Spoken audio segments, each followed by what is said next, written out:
ងមួយនេះឈឺដូចគេកាប់ព្រោះតែអូនសំឡាប់ស្នេហាយើងចប់ត្រឹមនឹងទើបស្គាល់គេស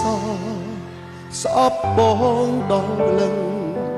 អូនដូចមនុស្សស្រវឹងនិយាយលែងដឹងអី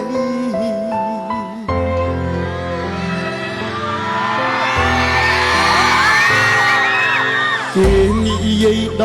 10អូនជឿដល់100គេសំណាងពេកហើយបានអូនក្បែររាល់ថ្ងៃបងអ្នកចាញ់ស្នេហ៍ត្រឹមមើលគេថែថ្លៃគ្មានសិទ្ធអាចធ្វើអ្វីក្រៅពីក្តាប់ដៃយំមួយនាទីក៏ឈឺឲ្យតាក់ធ្លាក់តដីក៏ព្រួច្រងវាឈឺខ្លាំងបំផុតស្ទើរតែមិនអាចទ្រាំ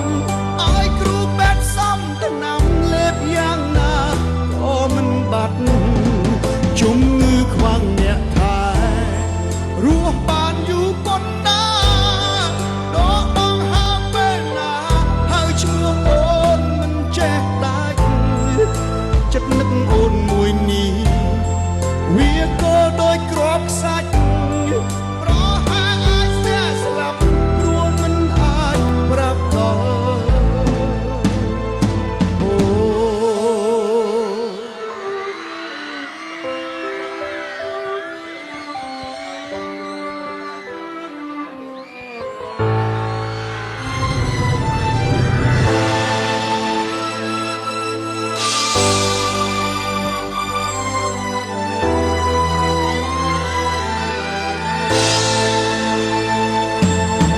បេះដូងមួយនេះឈឺដូចគេកាប់ព្រោះតែអូនសំឡាប់ស្នេហាយើងចប់ត្រឹមនឹងទើបស្គាល់គេស្អប់បងដល់ម្លឹងអូនដូចមនុស្សស្រវឹងនិយាយលែងដឹងអី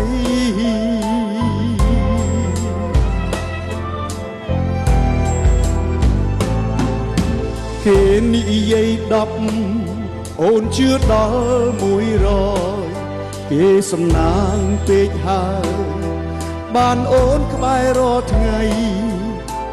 បងអ្នកចាញ់ស្នេហ៍ត្រឹមមើលគេថែថ្លៃ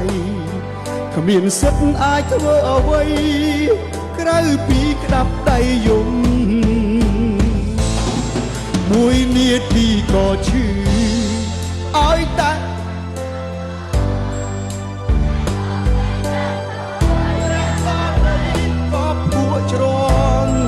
វាឈឺខ្លាំងបំផុតស្ទើរតែមិនអាចទ្រាំឲ្យគ្រូពេទ្យសំថ្នាំលេបយ៉ាងណាក៏មិនបាត់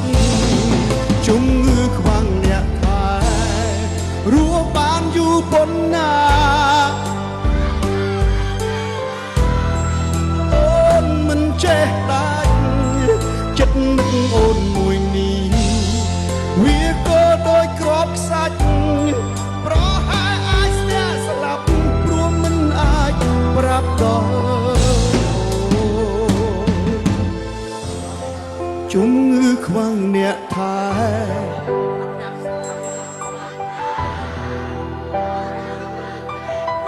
ហើយឈ្មោះអូនមិនចេះដាច់ចិត្តនឹកអូនមួយនេះវាក៏ដូចគ្រាប់ខ្សាច់